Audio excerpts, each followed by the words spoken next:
Hey guys, still be taking a look at how the Democrats' chances at retaining control of the Senate after these midterms have increased so significantly over the last couple of weeks. And a major reason for this is that the GOP had nominated some pretty terrible candidates for these midterm elections, and their lack of electability is really starting to show. If you look at a state like Georgia, the Democrats are now leading in the betting markets, with Raphael Warnock having a 54% chance of winning his re-election, and the GOP is only now at 48. If you look at the numbers just a month ago, Raphael Warnock had a 38% chance of winning his first full 6-year term. So the numbers are not trending well for the GOP in many of the key races, and the candidates that they are nominating is a big reason as to why. If you look at the map here, 48-46 with the more solid states filled in. Yes, North Carolina, Ohio, even Missouri and Florida, these races may get closer. However, in the end, it is super unlikely that any of these likely states are going to flip.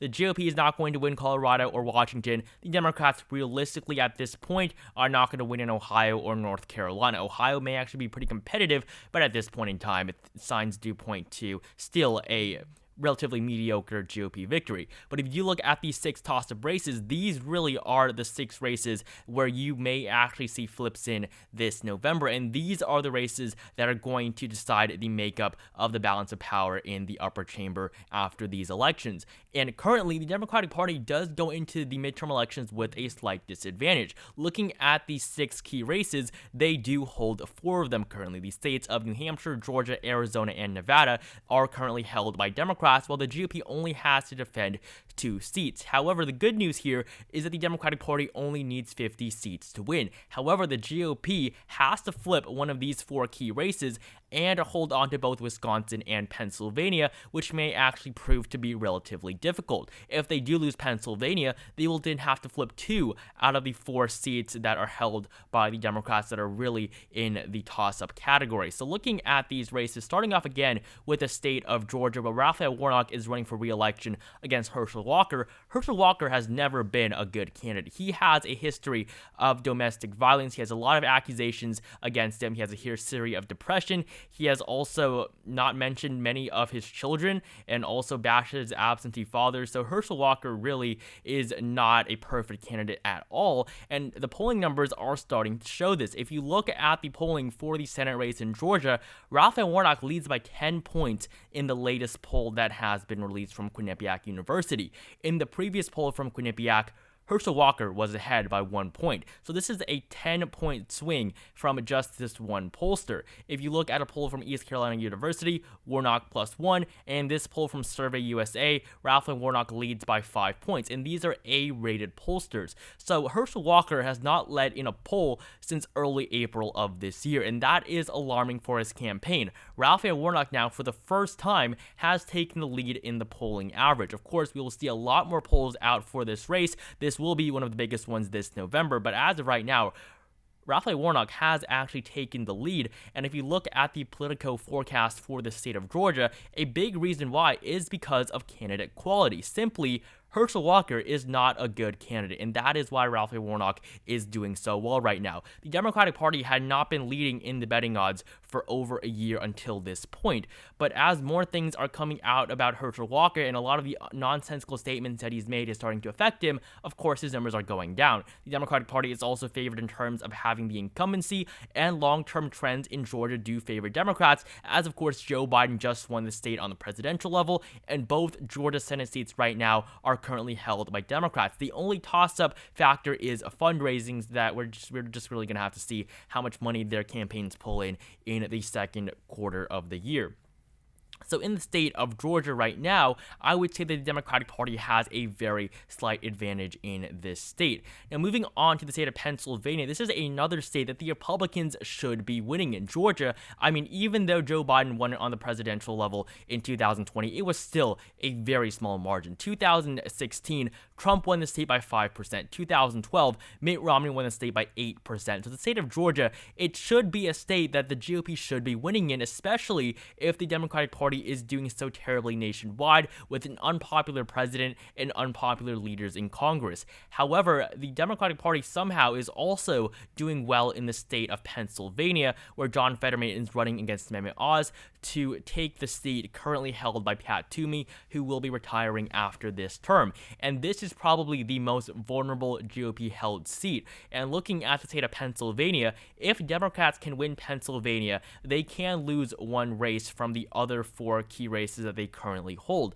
So winning Pennsylvania will make it a lot easier for Democrats to retain control. And as of right now, the Democratic Party has a 54% chance of winning here in Pennsylvania. If you look at their numbers just 3 months ago, they were at 41. Now they're at 54. And a major result and a major cause of this is the fact that Mehmet Oz is also simply another just terrible candidate that the GOP had nominated. And this is clear. Right after Mehmet Oz won his primary in late April, early May, the GOP's numbers started to go down significantly. And John Fetterman, if you look at the polling that has been released from this state, John Fetterman, in the 3 polls released this year, this previous poll is from all the way in December of 2021, but looking at the 3 polls released very recently, John Fetterman leads by 9, 6, and 4 points, and these polls are basically conducted at around the same time period. So John Fetterman clearly has a lead. Even though the polls may be off, I think that it is very hard to dispute the fact that John Fetterman is leading over Mehmet Oz in this crucial Senate race, at least at this point in time. And I mean, looking at the predictions, of course, it is still a toss-up basically by every single source, but the Democratic Party really should not actually be winning this race. This is still a state that would favor the GOP in a year where the Democratic Party is so unpopular in. If you look at the generic congressional ballot, the GOP is still ahead by 2.1%.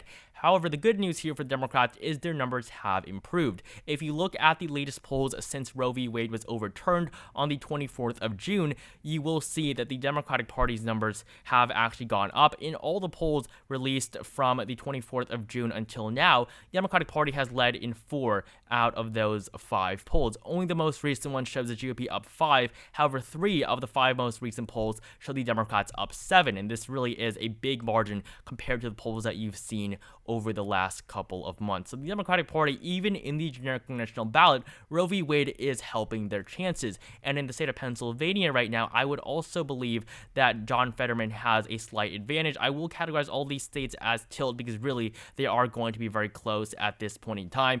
Even if the Democrats do flip Pennsylvania, John Fetterman is obviously not going to win any margins like what we see here in the polls. It is still going to be a very close race. The Republican Party still fundamentally does get underpolled in these races. And also, the GOP is still expecting a red wave year. And as of this point, that probably is not going to change. However, just the lack of candidate quality from these nominees that the Republicans are putting out is going to have a major effect on this race. And so now both parties are at 48. The state of Arizona is another race right now where the Democratic Party is actually doing okay in, even though Arizona is a state with a very long Republican history. If you look at the Senate race here in the state of Arizona, Mark Kelly is running for his first full term. Of course, in 2020, he defeated incumbent Martha McSally, but Martha McSally was not actually elected. She was appointed by Doug Ducey to fill a vacancy left by John McCain. So if you look at the Senate election here in Arizona, Mark Kelly has led in every single poll that has been released for the 2022 election cycle in his state. Now, granted, a lot of these polls are very old, and there have not been that many polls, and also the fact that the GOP candidates really are relatively unknown at this point in time, but this is still good for the Democrats. At least Mark Kelly is not behind, because then that would be very, very bad for their chances of victory. If you look at the polling here in Arizona for the GOP primary, Blake Masters is pretty much going to win this primary at this point in time. The race was pretty close previously. However, Blake Masters did secure the endorsement of Donald Trump, and that probably will be enough for him to win large enough of a plurality of the vote to end up being the GOP nominee. I think Blake Masters, compared to Herschel Walker and Mehmet Oz, is a pretty good candidate. Masters is an executive, and he will do okay in the state of Arizona. I, though, do think that he does have a pretty significant chance at flipping the state, even though I think that fundamentally Mark Kelly is one of the best incumbents the Democrats have nationwide. It just so happens to be that he is running in a state where Democrats are not too popular. If you look at the polls between Blake Masters and Mark Kelly, you will see that in the 2 latest polls, Mark Kelly leads by 16 and 9 percentage points. So Blake Masters does have a long uphill climb ahead of him, but still, he actually is leading in the betting markets. Right now, he has a 54% chance of winning, Democrats at 55%. But if you do look at the overall trend here, the numbers are still very good for the Democrats. Mark Kelly's chances have gone from 36 in mid-May all the way up to 46, and today he is at 45. So clearly, the Democratic Party is seeing a positive trend in Arizona as well. Same thing that we saw in both Pennsylvania and Georgia. And so this trend, 6 months before the midterm elections, does signal that the Democratic Party may not just be totally wiped out. If you look at the political forecast in Arizona here, the Democratic Party is favored in basically all of the categories except for candidate quality, because currently there is no official GOP nominee. Long-term trends obviously favor Democrats. Joe Biden flipped the state for the first time since 1996 on the presidential level in 2020.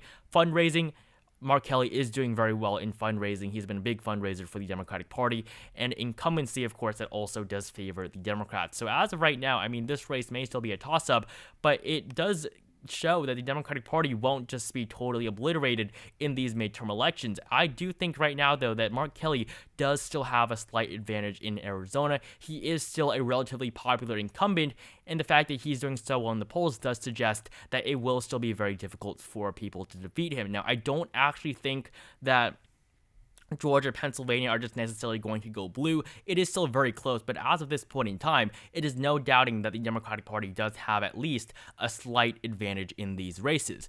Now, moving on to the state of Nevada, this is a race, though, that I do think the GOP is probably going to win. It really is going to be pretty difficult for Catherine Cortez Masto to hold on. However, Roe v. Wade has made it a little bit easier for him. The overturning of Roe v. Wade is very unpopular in Nevada. Nevada is the #1 most pro-abortion state in the country, and I do believe that you guys can all imagine why. If you look at the Senate race in the state of Nevada, Catherine Cortez Masto is running against Adam Laxalt. Adam Laxalt is the 2018 gubernatorial candidate that lost to Steve Sisolak, so he is not a big winner here in the state of Nevada, but Catherine Cortez Masto was elected in 2016 to succeed Harry Reid, and if you look at the polling in her state, you will see that the Catherine Cortez Masto currently is actually leading in the polling average. However, this is because of just one poll showing Masto ahead by 21%. A lot of the other polls were Republican funded, so that does give the GOP a little bit of an advantage in these polls that were released that show Adam Laxalt ahead. So if you look at only the independent polls, Cortez Masto +4, this one is all the way back from September of last year. Cortez Masto +9, there was an independent poll, 2 of them showing Laxalt +3 and +7, but 2 of the most recent polls show Catherine Cortez Masto up 8 and up 21. So the polling here is all over the place. We're really just going to have to see what happens here in the next couple of months. But looking at the betting odds, it's been a very okay trend for the Democrats. If you look at the trend here, the numbers have increased slightly. However, right now, just the numbers today, Masto's numbers did go up by 3%, but still, the GOP does have around a 60-40 advantage in this race, and I mean, 60-40 is not significant. 60-40 means that the Democratic Party still has a very good chance at winning the race. Donald Trump in 2016 had much lower than a 40% chance of winning the presidential election. So, obviously, the Democratic Party could be doing better in Nevada, but still I think that we are still seeing a positive trend in this state, even though as of right now I do think that Catherine Cortez Masto is still set to lose. And in the state of Wisconsin, this is another big one for the GOP. This really is one that they have to win. If the GOP cannot win in Wisconsin, their chances of winning the Senate basically go away. If you look at the polling in Wisconsin, though, against Mandela Barnes, the current frontrunner, Ron Johnson is behind. However, against Alex Lazary currently is in second place in the Democratic primary. Ron Johnson is actually ahead. So these polls, they're not great for Ron Johnson, but they really could be worse. If you look at the odds in this state here, you will see the GOP's numbers did go down in just the last couple of days as a result of those polls and the overturning of Roe v. Wade, as well as the fact that, I mean, there's been a lot of stuff coming out about Ron Johnson and his role in trying to put fake electors up to Mike Pence and having Mike Pence, of course, give the election again to Donald Trump, and that is going to affect Ron Johnson in a state that Joe Biden won in the presidential election. So his numbers are not great right now. His numbers just dropped by 3% just today, but I still do think that Ron Johnson is heavily favored in Wisconsin. He is still the incumbent, and he is still someone that will be difficult to defeat. Wisconsin is a state that the Democratic Party does not have the biggest advantage in. It is not a state that is trending well for them. So if you look at this map here, I'm going to categorize Wisconsin currently as being tilt on this map. Obviously, I think that all 6 of these states can go both ways, but as of right now, I do think that in Nevada and Wisconsin, the GOP does have a very slight advantage. And finally, in the state of New Hampshire, where Maggie Hassan is running for her 2nd term. So if you look at the race here in New Hampshire, all of the polls have shown Maggie Hassan leading over Donald Boldeau and Chuck Morse. Only this one poll between Maggie Hassan and Chuck Morse, the most recent one, shows Chuck Morse ahead. So we're going to have to see what comes out in the next couple of months. But as of right now, she is expected to win her race. Her numbers have been trending positively. She currently has a 62% chance of winning. So very similar to the GOP's chances at flipping the state of Nevada. So both of these races, I mean, they really could go both ways. But I do think that the Democratic Party does have an advantage in New Hampshire. Maggie Hassan is not a bad candidate. In 2016, she did defeat a Republican incumbent, and 2016 was not exactly the best environment for the Democrats. It was after 8 years of Barack Obama, and of course, Hillary Clinton lost the presidential election. The Democrats also lost both the Senate and the House. So Maggie Hassan did show in the previous election that she is very electable, and as the incumbent in 2022, I think that it will be a lot easier actually for her to win her re-election. I don't think that she's going to have the closest Senate race again. She of course won by actually just a tiny bit